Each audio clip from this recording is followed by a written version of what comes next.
Қайырлы күн, амансыздар ма? Қалайсыздар? Жоқ, свеча керек жоқ, су керек жоқ. Бұл көкжиек эфирі емес. Көкжиек сағат 3:15-15-те басталады. Әйгерім, қалыңыз қалай? Қалай жеттіңіздер?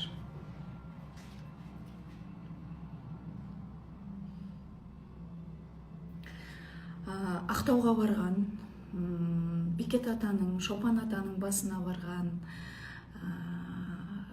Айрақтауға барған жандар қабыл болсын.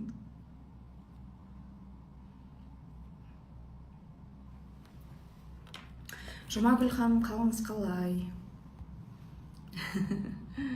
Жақсы барып келдіңіздер ма? Фук етіп эфирге түсе қалдым дейді. Жақсы. Сағат 2-де кірейін деп едім, бірақ уақыттың ыңғайы осылай келіп тұр.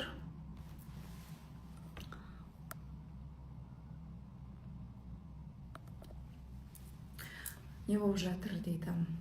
Эфирге болмағалы көп болды дейді. Эфирге кішкене уақыт тығыздау болып кетті қазір.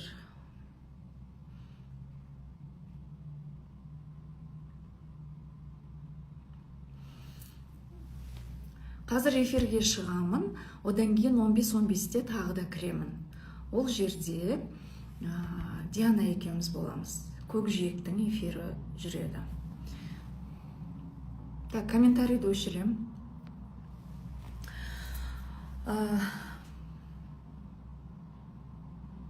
08:08-де біз Маңғыстау жеріне бардық. Өте үлкен жұмыстар жүрді. Галактикалық, планеталық, серафимдердің, херувимдердің, бүкіл өркениеттердің бақылауымен әр секунды, әр минуты есептеулі өте үлкен жұмыс болды. Қазір көрсетіп жатыр. Бүгіннен бастап бүкіл Қазақстанның адамдарын көрсетіп жатыр. 70% адамның мына жерін жақты. Білмеймін не себеп болғаны, адамдардың жаны жарқырап жатыр. Мынаны өшіретін уақыт келді дейді. Логиканы өшіретін уақыт келді дейді. Белгілі бір 30% адамды ұстап тұр. Ол 30%-ды біз енді күтеміз дейді. Күтіп тұрмыз дейді. Андай бір қатты қарсыласып тұрған адамдар сияқты. Бірақ мына 70% 30%-ға әсерін береді дейді. Енді адамда артқа шегіну, айтылып жатқан нәрселерді қабылдамау, бұның бәрі өтірік деу, ондай болмайды деп тұр. Біз мынандай бұрын линейный дейді ғой, сондай уақытта едік, қазір ондай емес. Қазір уақыт мүлдем басқаша жүреді. Одан кейін ақпарат өте көп болып тұрды, қазір қайсынан бастарын білмей тұрмын.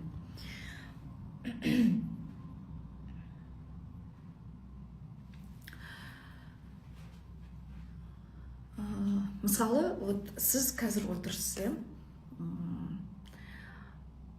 жоғарғы күштер айтады.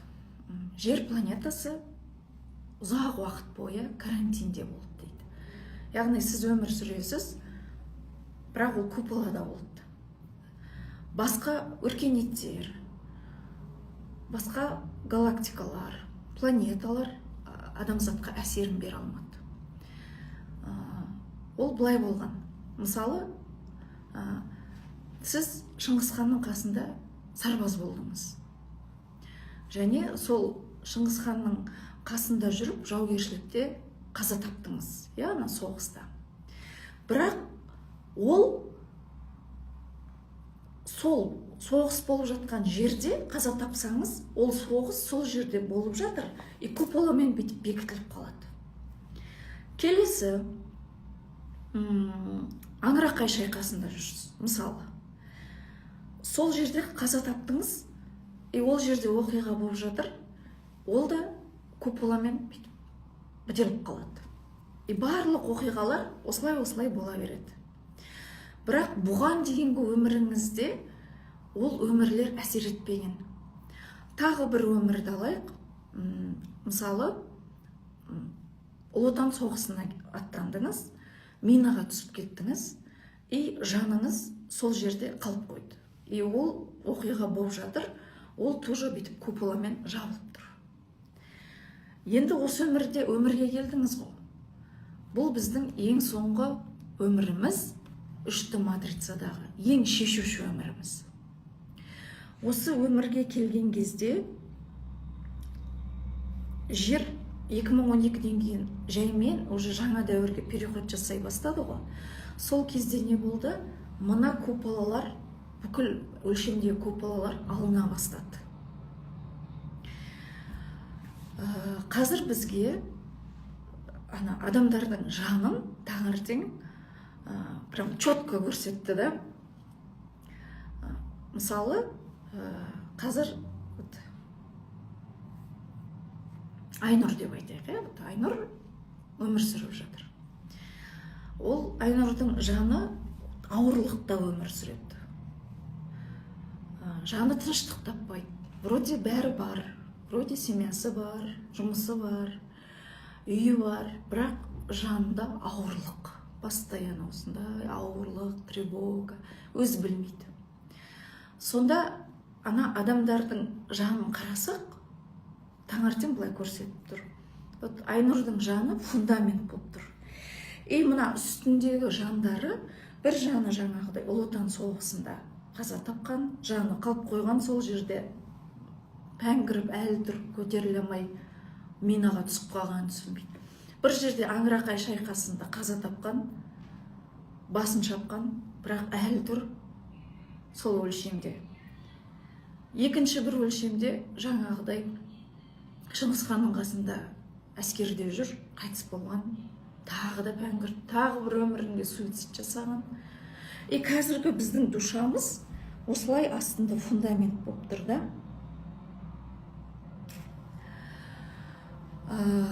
Енді жан жарқырағанда не істейді? Жердің вибрациясы көтерілген сайын, мына ауыр болып тұрған жандар жаймен көтеріледі. Біз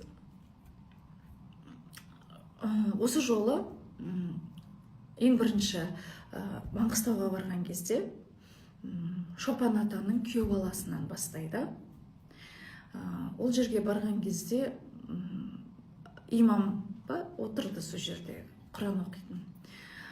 Жаңағы мынандай бүйтіп орамал тағып аласың, бірақ шашым көрінеді ғой. Шаштарың көрінбесін деп сөйтіп ұрысты. Киімдерің жаңағыдай шалбар болмасын деген сияқты. Жарайды енді, сөйтіп бәрін бүйтіп қымтап алдық, кірдік. Сөйтсек, тонкий планда жаңағы Шопан атаның күйеу баласы Бахадыр дейді ғой. Сол кісінің жаңағы жаны айтады, қайтейін үстеріңді қымтап алғандарыңды, мына жерлерің қарай тас болып тұр дейді. Қараңдаршы дейді, келген адамдардың бәрінің жүрегі тас болып тұр. Біз мына жаққа қараймыз, сендердің оранғандарыңа емес деп. Осы нәрсені айтты. Жарайды. Келесі Шопан атаға бардық. Шопан ата нәзік қабатта әдеттегідей анандай Шопан ата деген жазуы бар ғой, сол жерде күтіп тұрады. Кішкене аяғын бүйтіп сілтіп басады, тізесі ауырған кісі. Қарсы алып, ішке қарай өтіңдер деп сөйтті. Бардық, тағы да менің оқырмандарым бар екен, сол жаққа барған. Сол жерде кездестік Шопан атаның басында. Ішіне кірдік. Кіріп жаңағы имамның өзінің оқитыны бар, Құран оқытып. Сосын ішіне енген кезде екінші бөлмеде жаңағы Шопан атаның жары отырды. Сөйтті да менің қасында жаңа Мұхаббат және Гүлзира ханым болды. Сонда Шопан атаның келіншегі барлық аналарға айт, қыздарына махаббат берсін. Үнемі шашын өріп, шаштарын оң қолмен сипай беріңдер. Менің қателігім, мен қызыма махаббат бере алмадым. Сондықтан қызымнан айырылдым деп тұр. Ал Шопан атаның қызында үлкен ауыр оқиға болған. Біз алдында 2 жыл бұрын барған кезде айтқан болатынбыз. Енді әулиелердің тағдыры қиын болған. Шопан атаның қызында да жаңағыдай алданып қалу, тонкий планда ақ пен қараның шайқасы болып, жаңағы ескі күштер қызын жан ұрлаған. Қысқасы, қызы жаңағыдай өз-өзіне қол салуға дейін барған сияқты. Өйткені анасы мен қызының жаны екеуі 2 бөлмеде тұрса да бір-бірімен қауыша алмай тұр. И жандары қиналып тұр. Сонда анасының айтқаны, барлығы анаға айт, шаштарынан сипасын, қыздарыңа махаббат беріңдер. Үйт емес, махаббат беріңдер, жақсы көретіндеріңді айтыңдар. Сөйтіп, келесі бөлмеге барғанда қызы бүйтіп жылап тұрды. Шопан атаның, енді біз біреудің тағдырына араласа алмаймыз, бірақ қасымызда тұрған күштер жаратқаннан сұраймыз, жолы жарық болсын деп айтып тілеңдер деп. Сол тіледік. Содан кейін шықтық сол жерден. Шыққан кезде бірден қасыма Диана келді. Сол айтады, Жанат тәте, бұл жер деген өте үлкен портал екен, қазір көрсетіп жатыр деп сөйтті. Ылғи Шопан ата айтатын, мына астында өте үлкен кітапхана бар. Мен кітапхананы күзетіп тұрмын деп айтатын. Бұл жолға алғаш келген кезде мен ойлайтым, так, мынаның астында үлкен кітапхана орналасқан шығар деп ойлайтым. Олай емес, тонкий планда ол басқаша екен. Өте үлкен тарихтың жатқанын, бұл жердің өте үлкен, Шопан атаның сол жер жатқан өте үлкен портал екенін айтқан екен. Сонда көрсетіп жатыр. Бүкіл оқиға одновременно болып жатыр, және қай жерден басталып тұр? Оқиғаның бәрі қай жерден басталып тұр? Олимп құдайларынан басталып тұр. Ол Зевс, ол Посейдон, ол Афродита, ол жаңағы Арест, ол Гефест. Қанша қашсақ та, мен осы оқиғадан қаштым, сөзін шыны керек. Қанша қашсақ та түйіні сол жерде. И барлық оқиға қазір бірігіп кеткеннен кейін бүкіл өлшемдер бірігіп тұр. Бұл туралы әлі эфир арнаймын. Себебі мен бұған дейін Олимп құдайлары туралы ақпаратты көп айтпайтын едім. Енді айтасың деп тұр. Енді эфир сайын айтасың, адамдар түсіну керек деп тұр. Барлық адамда бұл нәрсе қосылады. Қазіргі өмірінің түйіні Олимп құдайларының өлшемінде тұр. Сол арқылы шешеді дейді. Және бүйтіп Шопан атаның басына бүйтіп қараған кезде, оказывается, Олимп құдайлары өмір сүріп отыр ғой, жоғарғы өлшем. Аспанда деп айтайықшы болды. Сонда құдайлар бір-бірін қарғаған кезде жерге лақтыра салатын болған. Жерге лақтырған кезде қай жерге түседі құдай? Шопан атаның жатқан жеріне, тура сол жер портал екен. Құдайлар өлшемі прямой түседі ана жерге. И сол жерден любой нәрсе басталып, любой нәрсе аяқталады екен. Сонда біз Шопан атаға барған кезде,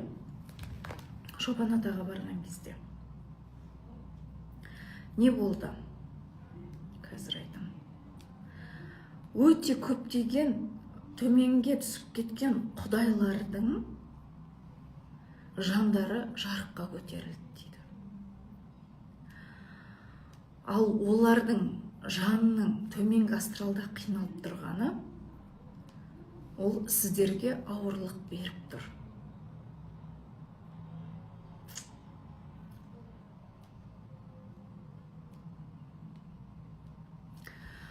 Біз барған кезде 777 жан жарыққа көтерілді. Бұлай деп сол кезде жолдау айтты.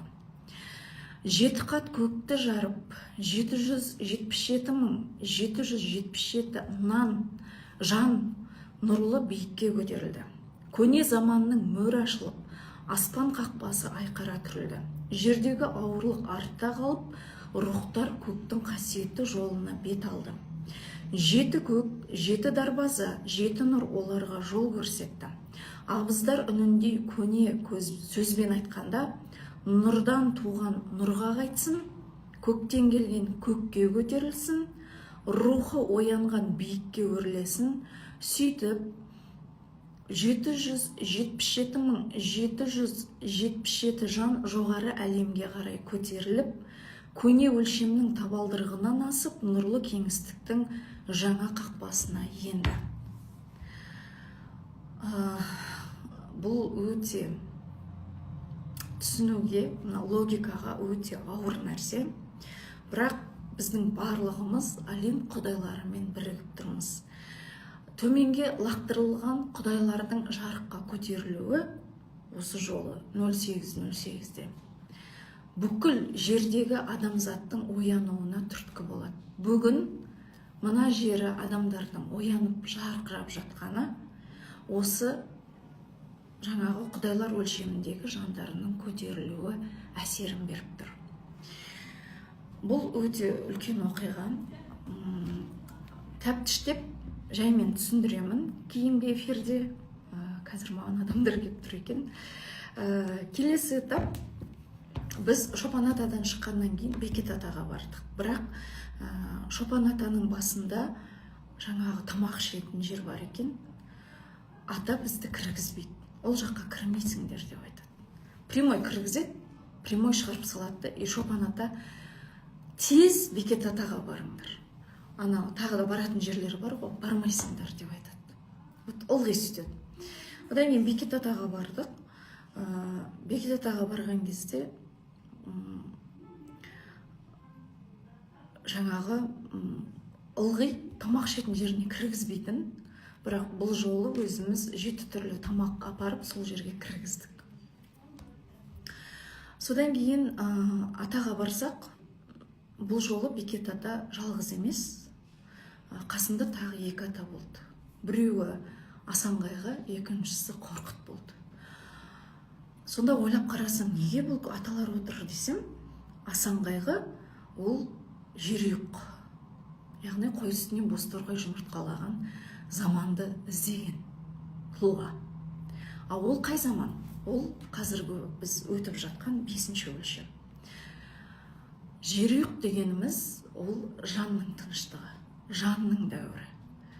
Қой үстіне бозторғай жұмыртқалаған уақыт дегеніміз осы 5-е измерение. Яғни Асанғайға осыны іздеген. Екінші, Қорқыт ата өлімнен қашқан. Ол қандай өлімнен қашқан? Ол өлмей тұрып өлетін, яғни қазір біз вознесение деп жатыр қой. Сол уақытты іздеген. Яғни үшеуі де осы уақытты күткен аталар болып тұр. Ол жерге барған адамдар эфирде отыр. Эфирде отырмаған 4-5 жылдан бері оянып келе жатқан жандар да бар. Бұл жолы 3 ата әркімге әртүрлі қасиет берді. Қасиеттеріне қасиет қосты. Даже сіз ол уақытта бармасаңыз да 0808-де көп адам ауырды. Көп адам жаңа ыстықтап, тоңып, тұмау сияқты аурумен ауырған. Ол жаңағы аталардың берген қасиеттер екен. Қасиеттеріңіз құтты болсын. Және мына Бекет атаға барғаннан кейін де жаңа инсульт алып, кішкене денесі көтермей, қалтырап дірілдеп ауырып жатқандар бар. Қорқудың қажеті жоқ. Әрине медицинаға қаралыңыздар первую очередь. Ал ешқандай қауіп жоқ болса, ол қасиеттеріңізге берілген қабілет, қабыл алыңыздар. Бізде кешеден бастап обучение басталды, жаңағы ғалам емшілерін дайындайтын обучение. Маған өзіме жеке сол обучение бастамас бұрын аталар бата берді. Қорқыт ата жаңағы білімнің кітабын берді, білім бересің, алда келетін ғалам емшілеріне. Екінші кітап қасиет деп тұрды, Бекет ата қасиет бересің деді. Үшіншісі Асанғайға жарық берді, кеуделеріндегі жарығын жағып жібересің деді. Одан кейін барып, біз келгеннен кейін сол обучениені бастадық. То есть бұл жерде де иерархия. Әулиелердің, аталардың батасын алмай ештеңке істей алмаймыз. Одан кейін Бекет ата ренжіп тұр. Неге ренжіп тұр? Себебі Маңғыстау жерінде агрессия өте көп. Әсіресе аталардың басына барған кезде әйелдер қырық оранып алған. Ана жерде халаттың үстінде халат, орамалдың үстінде орамал. Анау бірақ агрессия ұрып тұр да, өздері оранып алған, екінші адамның бүйтіп киіміне қарайды. Сәл бір жерің ашық болса, атылады. Сен қайда жүрсің? Атаңны ие алмайсың ба? Сыйламайсың ба? Ал ана агрессиямен айтып тұрған ол атадан ұят емес. Ана жерде айғайлап тұрған ұят емес атаң басында. Бірақ именно сенің титтей тізең көрініп қалғаны ұятты ана жерде. Ата не дейді Бекет ата? Басыма кеп аласыңдар, дастарханды жайып қоясыңдар, өсек айтасыңдар, бір-біріңе ұрсасыңдар, қара энергияларыңды шашып кетесіңдер. Ана тамақ ішетін жер қап-қара болып тұр дейді. Керек емес оның. Бір тілім нан алып алыңдар, қолдарына су алыңдар. Қажылық бұл. Ана лестница не үшін? Не үшін? Шопан ата үшінші өлшем. Үшінші өлшемнен, третий измерениядан төртінші өлшемге переход жасау оңай емес қой. Ояну процесс оңай емес қой. Тура сол сияқты Бекет атаға жол төртінші өлшемге өту. Ыстықтайсың, терлейсің, шаршайсың, қиналасың. Бұл қажылық. Ал сендер баклашка су алып аласыңдар дейді. Ана ата айтады, ол суды неменеге көтеріп кетесіңдер? Ана жерге бұлақтан кеп ішіп, тілек айтып, ниет етіп ішкен кезде анау емдік. Емдік несі бар? Қасиеті бар судың. Оны баклашкаға көтеріп кеткеннен кейін оның ешқандай қасиеті жоқ, ол обычный су болып қалады. Неғып жандарыңды қинап жүрсіңдер дейді. Басыма кеп аласыңдар, әйелдер ана жерде бір-біріне айғайлап тұрады, шашың көрінді, тізең көрінді. Жүрек деген қап-қара, жан деген ана жер тас болып тұр. Өсек айтады, сынайды, анан айтады. Керек емес ондай дейді. Мына жерге қараймыз дейді. Жанның жарығына, жанның тыныштығына. Келдім.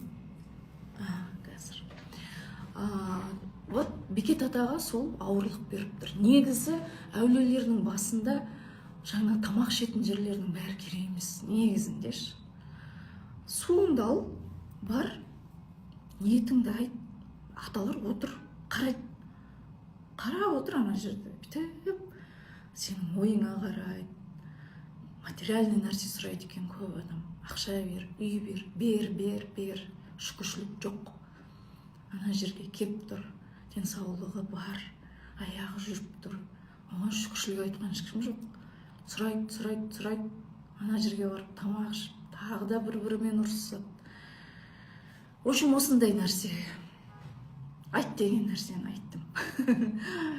Келесі біз Айрақтауға бардық. Айрақтауға енді көп адам барыпты. Менің оқырмандарымның ішінде барған жандар алғыс. Айрақтау үлкен қажылық. Қажылық екенін барған адам біледі. Сол күні менің оқырмандарым, енді оқырмандарым болмаса да барам деп ниет еткен жандар, жаңа Марияға хабарласқан, таңғы 5-те шығамыз депті. Таңғы 5-те Мария айтады, таңғы 5-те салқын, 8-ге дейін түсіп кетсе, жаның қиналмайды дейді. Сосын жарайды деп бізде соған бірге шыға салайық енді деп сөйтіп отырдық. Тура баратын кезде жоғарғы әлем.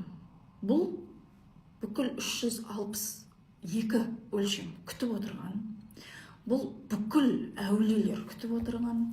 Бүкіл галактика, бүкіл серафимдер, бүкіл херувимдер, бүкіл архангелдер күтіп отырған сәт. Сендер ол жаққа барып, кездесіп, білесіздер ғой енді, бір-бірімізбен кездескеннен кейін фотоға түсеміз, ахахай, махахай болады. үйтіп ретрит жасайтын бұл нәрсе емес. Бұл жоғары жақтың бәленбай миллиардтан бері жоспарлаған жоспары.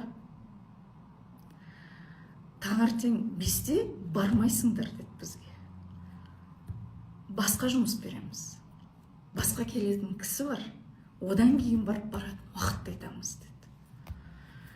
Содан кейін сен жоғары жақты тыңдайсың ба? Жоқ, әлде өзіңнің жаңағы эгоңды тыңдайсың ба? Сен ана көп барадым деп тұрған адамдардың ортасына барып жаңағыдай фотоға түсіп эгоңды качать етейін деп тұрсың ғой деген сияқты айтты. Мен жоқ, әрине руханиятта жүргеннен кейін осы жолда жүру керек. Жақсы деп бір жағынан бүйтіп не қылып тұрмын да енді. Маңғыстау білесіздер ғой. Түсте бар деп айтайын деп тұр да маған. Түсте ана жер 45 градус. Айрақтау дейтін 10 шақты тауды бүйтіп жаяу алып жүруің керек, кәдімгі қажылық. Е-май етіп. Ладно, енді көну керек, жақсы деп. Марияға айтты, Мария, сендер бара беріңдер, бізге уақытын айтамыз деп тұрды. Сол қыздар кетті, әйтеуір таңертеңгі салқынмен сіздер қайта шығыпсыздар. Сосын біз ертерек барып едік, біз айтқан уақытта барасыңдар деп. Тыңдамап едік, машинамызды адастырып жіберіп, ана жерде айналдырды. Сонымен бардық, шамамен 12 болды. Күн деген жанып кеткен, ойбай, анаған шығу керек. И қандай процесс жүріп жатыр деген кезде, ана Айрақтаудың тауы бар ғой, Маңғыстауда. Кіріп қалып едік. Қыс жіберді мына жерде бар ғой. Ауыр энергетикасы. Сонда айтты, мына бүгін 08:08-де келген жандар Айрақтауға. Бұлар кезінде осы тауда қаза тапқан, тірідей көмілген, өртелген, қинап өлтірілген батырлар мен әулиелер деді. Бұлар өздерінің жанын көтеруге келді. Кімдер олар деп сұрап едік. 40 батыр қыз. Түркімен Маңғыстау неде тарихтан қарасақ бар екен ғой. 40 батыр қыз туралы аңыз бар. Естеріңізде ме, осыдан 2-3 ай бұрын мен жаздым ғой. Таңертең ұйықтап жатсам бір дауыс, ал сен енді 40 батыр қыз жинайсың деп айтты да. Қараймын ғой, помните, инстаграмға жаздым, 40 батыр қыз туралы аңыз бар ма деп. Бар екен сөйтсе. Кейін ойладым, кімдер ол деп. Қазір айтады да, сол неге барғанда Айрақтауға. 40 батыр қыз осы таудың үстінде өлген. Ана жандар шырқырап тұр, қан болып тұр ана жерде. 40 қыз. Сол 40 қыздың жердегі частичкалары осы Айрақтауға жиналған екен 08:08-де. Айтсам, денем түршігіп жатыр, прям бар ғой. Олар дейді, ана тауға шыққанда, оказывается, біз қиналған кезде, мысалы, Бекет атаға шығып, кіріп, қиналамыз ғой. Біз қиналғанда сол энергиядан аруақтар питается, оказывается. Айрақтау міне осы. Өте алыста орналасуы бекер емес. Процесске мешать етпеңдер деп сөйтті, бізді әдейі адастырып қойды. Жаңағы ана 08-де жиналған жандар жоғары көтеріліп қиналған кезде, ана тонкий планда қиналып өліп атқан 40 батыр қыз бар ғой. Сол батыр қыздың жандары мына кісілер жоғары көтеріліп, мына кісілермен бірігіп жатыр. Тағы 36 әулие бар екен. Сол тауға тірідей көмілген.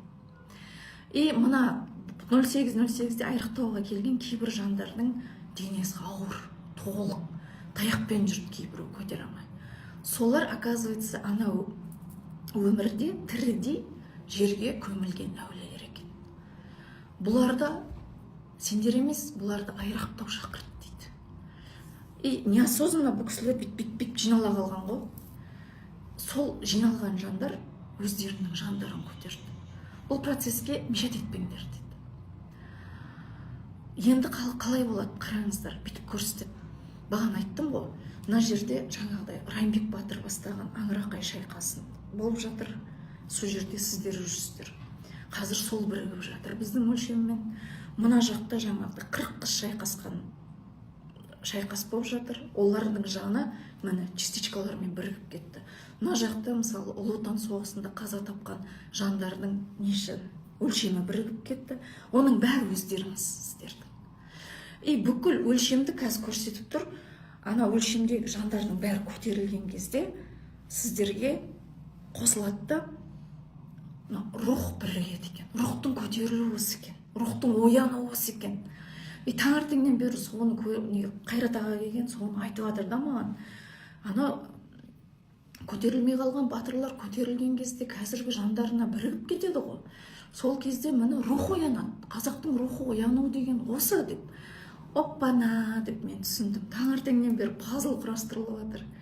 И ана Айрақтауға барған сол адамдарды көрсетті. Прям өте үлкейіп кеткенін, рухтар оянып, алдағы уақытта бұл кісілерде өте үлкен жұмыстар күтіп тұрғанын көрсетті. Мә дедім ғой. И біз кетіп бара жатқан кезде жаңағыдай 40 батыр қыздың жаны осылай бізге батасын берді. Әулиелер батасын берді. Қызық қой ше. Ақтауға кейін Ақтауға кірдім ғой қалаға. Сонда бір кісілер кездестім да, сонда маған айтыпты, ана әулиелерді өлтірген адамдар осылар дейді. Осылардың жаңағыдай уже тоже жарыққа шығатын уақыты келді. Әдейі кездестіріп тұрмыз дейді. Представляете? Вот осындай оқиға болды. Сондықтан Айрақтауға барған жандар, қажылықтарыңыз қабыл болсын. Енді ары қарай бізді кіргізді. Біз енді 45 градуста бардық. Ана жерде не көлеңке жоқ, не бір тал ағаш жоқ. Білесіздер ғой Айрақтауды. Сол кезде не болады деді. Енді бұл нәрсені түсіндіру үшін тағы да бірнеше эфир арнауым керек. Ана басынан түсіндіріп шығуым керек. Қысқасы, күн ауысады деді. Күн ауысады деді. Галактика Федерациясы жоғарғы ғалам құрылысшыларының берген тапсырмасы болды. Арнайы маған берген код сөздер болды. Сол жерде Айрақтаудағы жаңағы таспен байланыс орнатып, мына күн прям түсіп тұрған, шыжғырып тұрған уақытта ана жерге ортада тұрып жаңағы кодовый сөздерді айту керек. Бұл код сөздер жаратушыдан келіп тұрды. И специально мына күннің тура түсіп тұрған уақытында әдейі жіберіп тұрды сол жерге. Сол процесс болды. Бірден айтты жаңағыдай күн ауысты деді. Мына күн ауысты. Ол дінде де айтады ғой, күн ауыспай жаңағы жаңа дәуір келмейді, ақыр заман келмейді. Күн ауыспай, ай ауыспай деген бар. Бұрынғы күн адамның санасын жауып тұрса, адамды топастандырып тұрса, мына күн резко оятады. Қазір мына бүгіннен бастап адамдардың мына жаны жарқырап жатқаны сол. И бұл күн өте басқаша әсер етеді. Не айтты? Бүйтіп айтты. Айрақтауға барған адам ескі қабықпен барып жаңарып шығады. Шексіздік энергиясы толық оянып, жерге таралды. Үлкен қақпа ашылды дейді. Әр ой, әр іс көз алдыңнан өтетіндей болады. Біреуге жасағаның алдыңа келмей дүниеден өтпейсің деген сөздің энергиясы толық іске қосылып, адам 10x-пен өздерін сыртынан көре бастайды. Бұрын мысалы агрессияға кірген кезде неосознанно кіріп кетсең, сіз уже агрессияны қаяқтан келіп тұр бұл агрессия? Не үшін оянып тұр? И уже адам қорытындылай бастайды. Осознанность деген сол. Тіпті бала кезіндегі бір ақылсыз әрекетін өз баласының бойынан көреді. Тіпті сөздің де құдіретін түсінеді. Солай адам өзін сырттай көруді үйренеді дейді. Активациядан соң, активация ол так 08:08 болды ма, 40 күннен кейін жер планетасында өте үлкен өзгеріс орнайды. Әсіресе заң мен саясатта дейді. Енді бір ауыз өтірік айтылатын болса 40 күн талқыланатын болады. Ақтау жері жердің жаңағы кіндігі, сол кіндігі кесілді дейді. 7 түрлі энергия құйылды. Кәдімгі 7 чакра сияқты жерге 7 энергия құйылды. Ол энергия шешім, түсінік, бірлік, тазалық, ақиқат, береке, өзгеріс. 08:08-ден кейін Айрақтының тастары оянады, энергия өзгереді. Таң атқанда оның түсі ақ түстен алтын түске ауысады. Енді 40 жылда ашылатын есік толық ашылды. 7 құлыппен жабылған адамзат 40 жылда өтейтінді 1 жылға қысқартамыз деп тұр. Яғни сіз 40 жылда өтейтін карманы 1 жылда өтейсіз. Сол себепті білесіздер, өте жылдан болғаннан кейін адамның бойында агрессия қатты қосылуы мүмкін. Жазып жатыр ғой, 08:08-ден кейін агрессиям қатты көтерілді деп тұр. Тез болады.